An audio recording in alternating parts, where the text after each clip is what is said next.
이번 비디오에서 뉴럴 네트워크의 가장 기본적인 형태를 한번 공부해 볼 겁니다. 그래서 보통 워낙 뉴럴 네트워크 구조가 많기 때문에 이 구조는 따로 이름을 붙여서 Fully Connected Neural Network라고 하고요. 아니면은 멀티레이어 퍼셉트론이라고도 합니다. 아니면은 Feed Forward 앞으로 먹이는 뉴럴 네트워크라고도 합니다.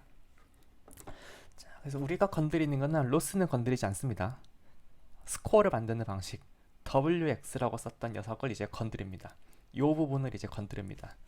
fx는 wx라고 했었죠. 아니면은 fxw를 wx라고 썼었는데 여기 부분의 정의만 바꿀 겁니다. 다른 거는 그대로예요. 자, 그래서 22쪽 보시면 아이고. 자, fx는 wx 방식으로 했었습니다. 그래서 x는 지금 바이어스 트릭 써가지고 그 x 안에 1까지 들어있다고 치고 그래서 W에 바이어스 대충 넣어있다고 칩니다. 그래서 클래스 개수를 C라고 하고 그다음에 X를 D디멘전이라고 하면은 WX 해가지고 S는 WX 이런 식으로 만들었었죠. 자, 요 F는 WX라는 거는 뭐 다들 익숙해지시면 좋겠고 아니면은 조금 불편하시면 그냥 fx 세미콜론 w로 여기를 이렇게 지우고 다시 쓰셔도 좋습니다. 자, before입니다. 그럼 after가 있어야죠. 어떻게 하겠다는 거냐면요. 자, 어디 보자. 이거. 한번 투 레이어 뉴럴 네트워크는 어떻게 할 거냐면요. 얘를 이렇게 한번 보시면 좋겠습니다. W2 곱하기 자, non-linear activation 곱하기 non-linear activation 안에 W1X를 다시 집어넣는 겁니다.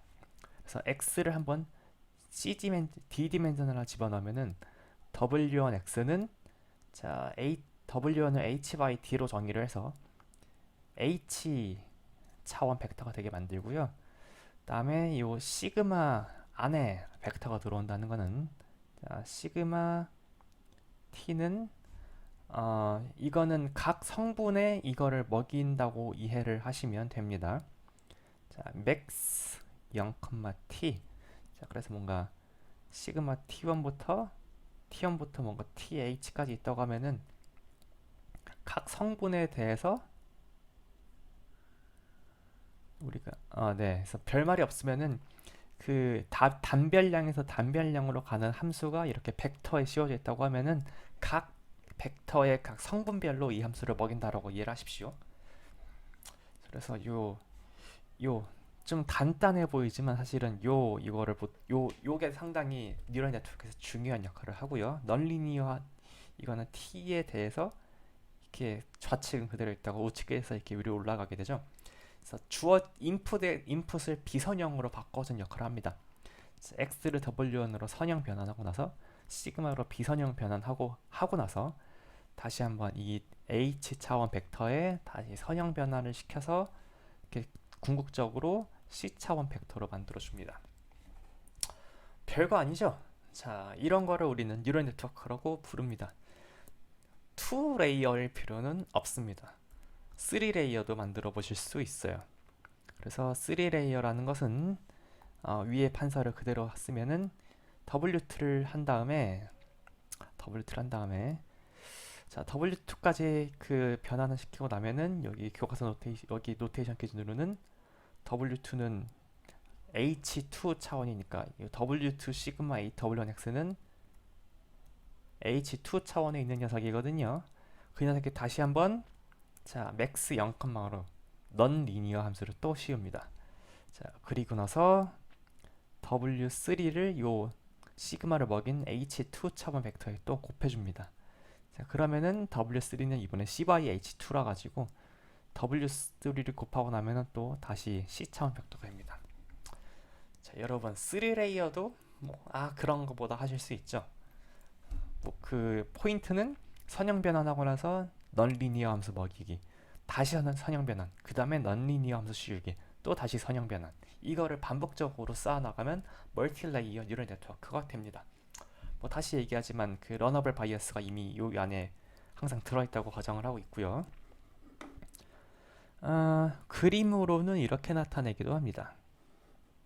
자, 위 상황을 이렇게 이런 식으로 시각화하기도 합니다. 자, input D를 3072, 3073이라고 하면은 뭐 3072라고 쓰기도 하고 3073이라고 쓰기도 합니다. 그래서 이렇게 써도 지가 알아서 바이어스 텀 들어있겠거니 하고 생각하는 사람들이 많습니다. 자, 그래서 여기 히든레 인풋을 그 3073이든 3072차원이건 히든 레이어를 라지 H를 100으로 했다는 거를 이렇게 히든 레이어의 개수를 100이라고 했다 이렇게 얘기를 하기도 하고요. 아웃풋을 10이라고 하는 거를 그냥 C는 10이라고 씁니다. 그러면은 W1과 W2의 디멘전은 사실 G가 알아서 오토매틱하게 정해지거든요. 그래서 요 그림만 다 지우고 요 그림만 쓰시면은 그 인풋의 디멘전, 그다음에 러너블 웨이트의 그 성분의 개수 다 알아서 계산하실 수 있습니다. 보통 연습 문제 이런 거 내요. 뭐 이렇게 이 그림 주고라서 이 뉴럴 네트워크는 러너블 웨이트의 개수가 몇 개나 되는가, 뭐 바이어스를 포함해서 바이어스를 제외하고 세보시오 이런 문제 많이 냅니다. 자, 일단 우리가 원하는 거는 요 녀석을 이제 왜 뉴럴 네트워크라는 말이 붙었는지 조금씩 좀 해석을 해보겠습니다. 지금까지는 그 뉴럴 네트워크가 fx 세미콜론 w를 건설하는 방식을 배웠고요. 이제 이 합성함수 넌리니어와 리니어 그 연산을 쌓아나간다, 합성으로 쌓아나간다라는 그 직관적인 아이디어까지는 지금 파악했고, 자 이제 이 주어진 식을 여러 측면에서 살펴보겠습니다. 뭐부터 살펴볼까? 자, 일단 매트릭스로만 이렇게 어떤 규칙을 나타내면 이 매트릭스가 무엇을 의미하는지 놓치기 쉽거든요. 그래서 이 매트릭스 연산을 의미하는 바를 그 성분 하나하나 뜯어서 한번 생각해보죠. 자, 슬라이드 26페이지입니다.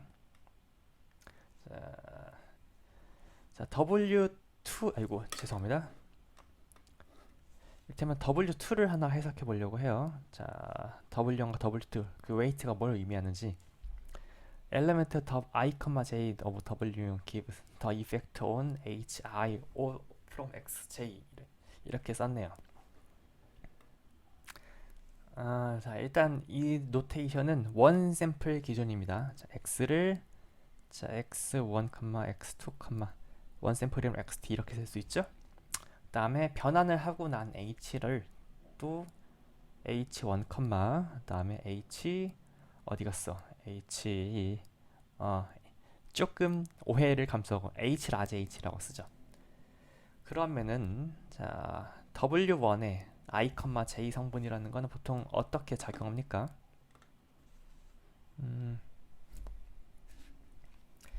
이렇게 쓸까요? H는 W1 X잖아요.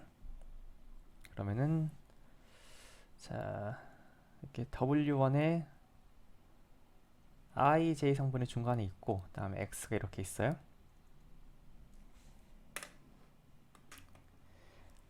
자, 이 연산에서 W1의 IJ가 언제 쓰입니까?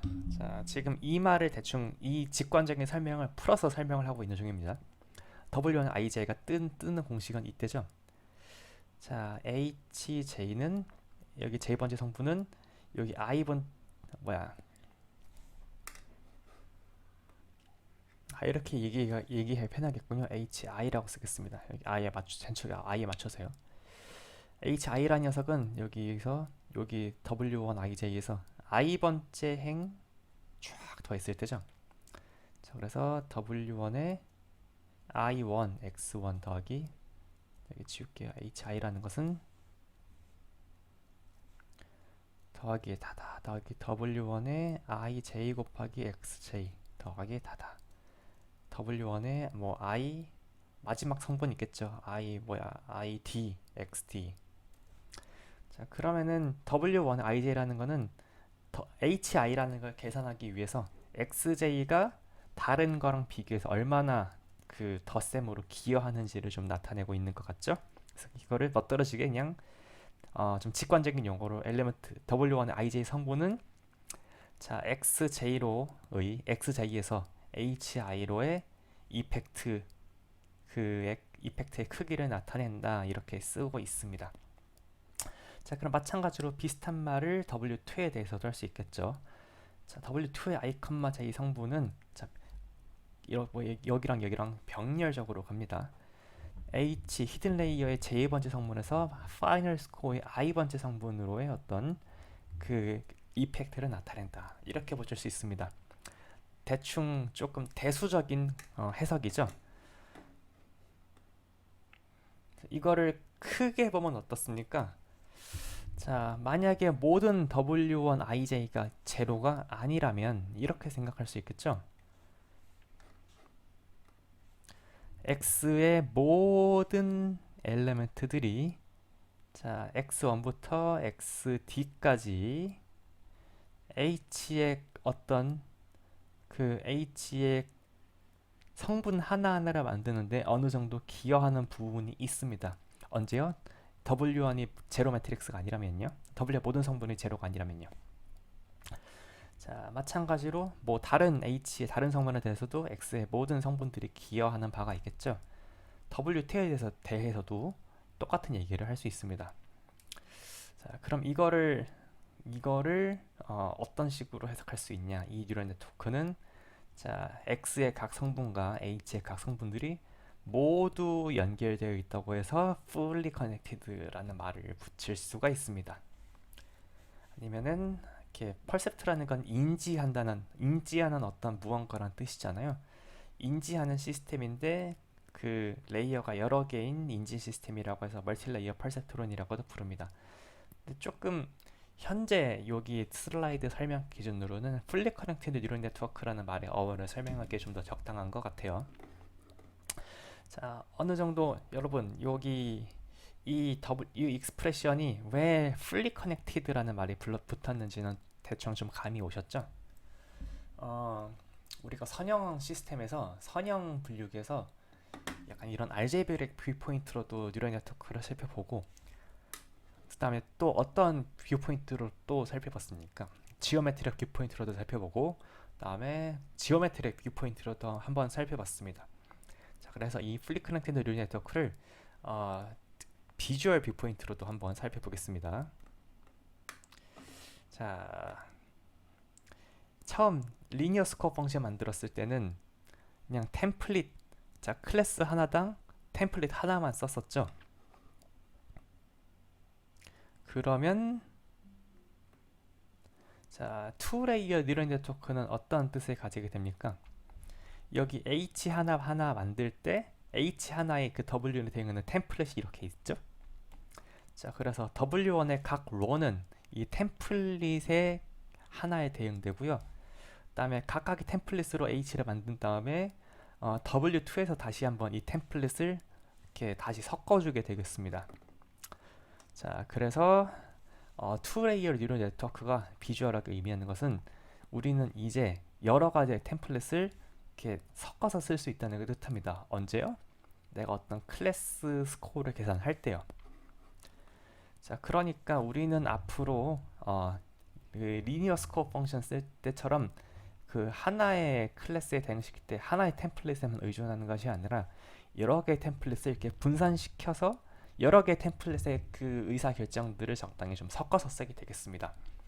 그러면은 그냥 이거는 그 수학적인 얘기가 아니고 직관적인 얘기인데 여러 선택 기준에 의존하게 되니까 뭐 전체 시스템이 조금 더 강건하게 되겠다 이런 얘기들을 할 수가 있죠. 물론 템플릿 하나하나는 점점 더 그 해석 가능성이 떨어지게 되겠습니다. 자, 지금까지는 투 레이어 뉴럴 네트워크만 했는데 뭐 깊게 싸우면은 뭐 가능하죠. 깊게 싸우면은 이제 딥 뉴럴 네트워크가 됩니다. 자, 그래서 여기서 얼마나 깊은지는 이 레이어가 몇 개나 되는지 지금 여기 기준으로는 자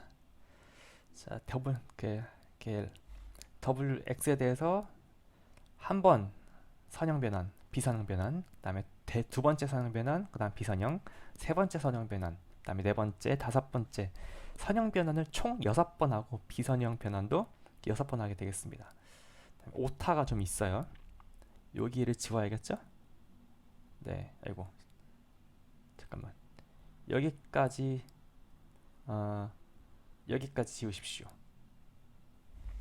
자, 여기까지 지우면은 그 S를 만드는 공식이 완성됩니다. 자, 그래서 이제 이쯤 되면은 각 W가 무엇을 배우는지는 뭐 인간이 정확하게 알아보기는 힘들고요. 뭐 W들이 같은 거를 배울 수도 있고요. 그래서 이거는 이 슬라이드의 의도는 이렇게 합성을 계속 여러 번 할 수 있다. 얼마든지 다양한 구조를 생각할 수 있다. 이 정도로 받아주셨으면 좋겠습니다. 자, 그다음에 용어 소개 좀 하겠습니다. 일단 depth는 레이어의 개수를 보통 그 depth라고 합니다. 그래서 여기서는 이거를 6레이어 뉴럴 네트워크라고 부르는 사람도 있고요. 아니면 히든 유닛이 5개 있다고 해서 5레이어 뉴럴 네트워크라고 부르는 사람도 있습니다. 자, 그래서 그때그때마다 맥락에 따라서 그냥 다르게 보시면 되고요. 이게 몇 레이어냐고 묻는 사람은 없습니다. 그러니까 그거로 시험 문제 내는 사람은 없습니다. 다음에 width는 보통 언제 쓰냐면은 이게 지금 각 레이어의 그 사이즈를 얘기할 때만 했습니다. 자, 그래서 지금 그 사이팔 10 데이터셋이라고 하면은 그 인터셉터 없으면 인풋은 3072차원이니까 인풋의 width는 인풋의 길이는 3072 이렇게 말하면 되고요. 그다음에 여기 중간은 보통 사람들이 같게 설정하는 게 보통입니다. 아니 100이면 100 쭉쭉쭉 100이라고 하면은 자, 뭐 W1은 1000 바이 3072 뭐 이런 식으로 되겠죠. 바이어스 빼고요. 그다음에 W2, W3, W4, W5 모두 100 바이 100일 겁니다. 자, 그래서 요 히든 유닛의 width를 얘기를 하면은 대충 그 W1들이 쉐입이 어떻게 되는지 대충 다 아실 수 있을 겁니다. 자, 지금까지 뉴럴 네트워크 구조 설명할 때 제가 그 깊이 설명하지 않은 게 하나 있고, 근데 사실은 되게 중요한 게 하나 있습니다. 뭐냐면요, 요 맥스 0, 어쩌고입니다. 자, 시그마 t는 맥스 0, t로 정의했던 이 녀석 말입니다. 자, 사실 맥스 0, t라는 규칙만 쓰실 필요는 없어요. 그냥 임의의 스칼라 t가 돌았을 때 리니어하지 않은 무언가를 그냥 제한하시면 됩니다. 자, 그래서 일단 요런 넌리니어한 변환 그 자체를 생물학적인 연원이 있는데 활성함수 액티베이션 펑션이라고 부릅니다. 다음 액티베이션 펑션 중에 max 0,0 정의된 규칙을 우리는 특별히 rectified linear unit이라고 해서 좀 그냥 직선이었으면 리니어 유닛인데 한번 그 이렇게 직각으로 꺾었다고 해서 rectified linear unit이라고 부릅니다. 그래서 렐루 줄여서 렐루라고 부릅니다. 그래서 이 렐루 펑션은 액티베이션 펑션 중에 종류 중에 하나입니다. 넌리니어가 왜 중요할까요? 자, 이 넌리니어하게 꺾어주는 게 없다면 우리는 이 선형 변환을 쌓아 나가는 게 어떤 의미가 있을까? 한번 다시 액티베이션 펑션이 없다면 우리는 무슨 문제를 풀게 되는 걸까요? 액티베이션 펑션이 무슨 역할을 하는 걸까요? 만약에 액티베이션 펑션이 없이 선형적으로만 쌓아 나간다면은 우리는 그냥 W2, W1을 하나의 행렬 W3로 생각할 수 있죠. 그럼 S는 W3X가 되는 거니까 우리는 그냥 다시 리니어 클래시피케이션 문제를 푸는 것이 됩니다. 그러니까 중간중간 넌리니어하게 꺾어주는 변환이 이 뉴럴 네트워크를 뉴럴 네트워크답게 해주는 어떤 핵심 요소 중에 하나입니다. 자, 그런 액티베이션 펑션에 뭐가 있냐면요, 뭐 여러 개가 있습니다. 전통적으로 시그모이드 액티베이션 많이 썼었고요. 그다음에 뭐 리키렐루라는 애도 있고, 뭐 탄젠트 H, 하이퍼블릭 탄젠트도 있고, 그다음에 맥스 아웃이라는 녀석도 있고, 렐루 많이 쓰는 거 있고요. 자, 이런 것들을 다양하게 왜 고려하게 됐는지는 얘기할 기회가 아마 있을 겁니다. 9강인가 10강에 있습니다. 일단은 지금은 그냥 렐루 액티베이션이 좋은 대부분의 문제에 잘 먹히는 디폴트 초이스라는 것만 받아들이고 넘어갑시다. 자, 여기까지 해서 어디 보자. 그 지금 뉴럴 네트워크의 알제브레이크 뷰포인트, 그다음에 비주얼 뷰포인트 알아봤고 액티베이션 펑션의 역할을 알아봤습니다. 또 그 뉴럴 네트워크를 코드로도 한번 보면은 또 이해에 도움이 되겠죠. 자, 우리 숙제는 넘파이를 쓰지 않지만은 넘파이 기준으로 한번 설명을 하겠습니다. 자, 투 레이어 뉴럴 네트워크입니다. 그래서 인풋이 d 인이고요. 여기 개수가. 그다음에 h가 이 히든 레이어의 랭스를 h라고 했습니다. 그다음에 여기 아웃 레이어의 랭스를 d out이라고 지금 오른쪽에서 하겠습니다. 그래서 d in 1000, h 100, d out 10. 그래서 인풋 벡터의 디멘전이 1000차원이라고 하고요. 중간에는 100차원, 마지막으로 내가 10차원의 스코어를 주고 싶어요. 샘플 사이즈 64입니다. 물론 샘플 사이즈가 64가 아니고 내가 스토캐스틱 그레디언트 디센트를 계산하는 매번 스텝마다 계산하는 그 그레디언트 계산하는 배치 사이즈가 64입니다. 어떻게 하냐면요. 자, 여기는 이제 데이터가 들어올 겁니다. 근데 지금 같은 경우에는 그냥 데이터 임포트하는 포트를 그냥 랜덤하게 데이터 만들었다고 칩니다. 그다음에 로스 펑션은 지금 어디 보자. 로스 펑션은 y가 지금 리얼의 d 아웃 차원인데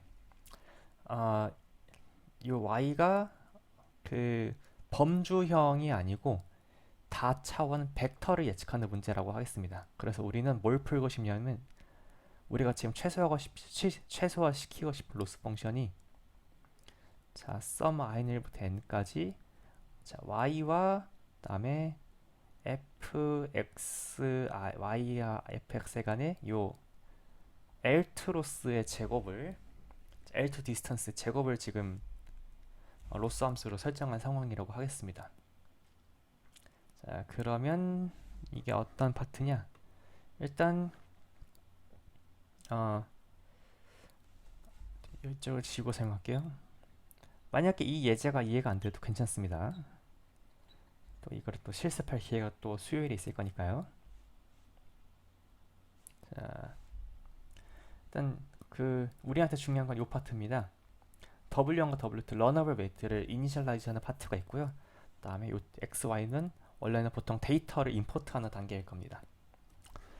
자, 그다음에 자 계속 반복적으로 웨이트의 최저값을 로스를 미니마이즈 시켜 나가는데요.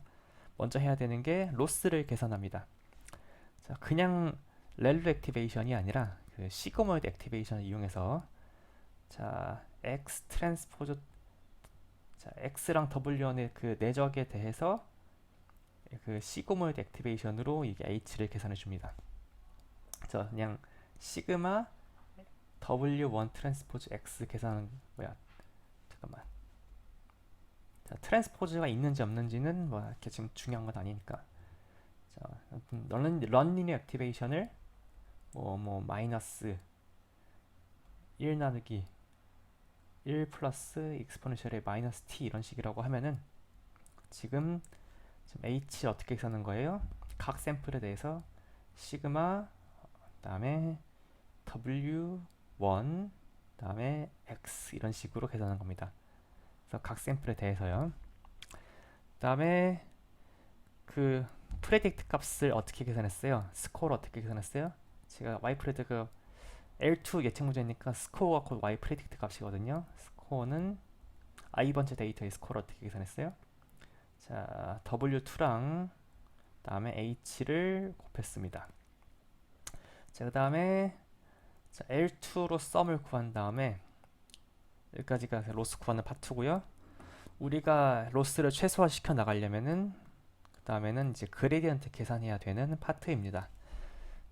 그래서 요거 W1과 W2에 대한 합성함수니까 합성함수의 미분법 쫙 써가지고 W2와 W1 방향의 그레디언트 계산하고요. 그래서 DW2가 라운드 L 나누기 라운드 W2고요. 그 다음에 이 녀석이 라운드 L, 라운드 W1이 되겠습니다. 다 계산하고 나면은 W1과 W2에 대해서 이제 웨이트 업데이트 해야 되죠. 그래서 여기서는 스토캐스틱 그레디언트 디센트 알고리즘으로 자기 자신에서 자 그레디언트의 네거티브한 방향으로 그 러닝 레이트를 10의 마이너스 4승으로 해서 내려갔네요. 이거를 계속 반복했습니다. 자, 뉴럴 네트워크를 20줄 안으로 16줄도 한번 간단하게 다뤄봤습니다. 자, 왜 이런 구조를 생각하게 됐을까요? 자, 넌리니어 액티베이션은 어떠한 모티베이션을 갖고 있고 이게 있으면은 주체적으로 또 어떤 장점이 있을까요? 다음 비디오에서 한번 살펴보겠습니다.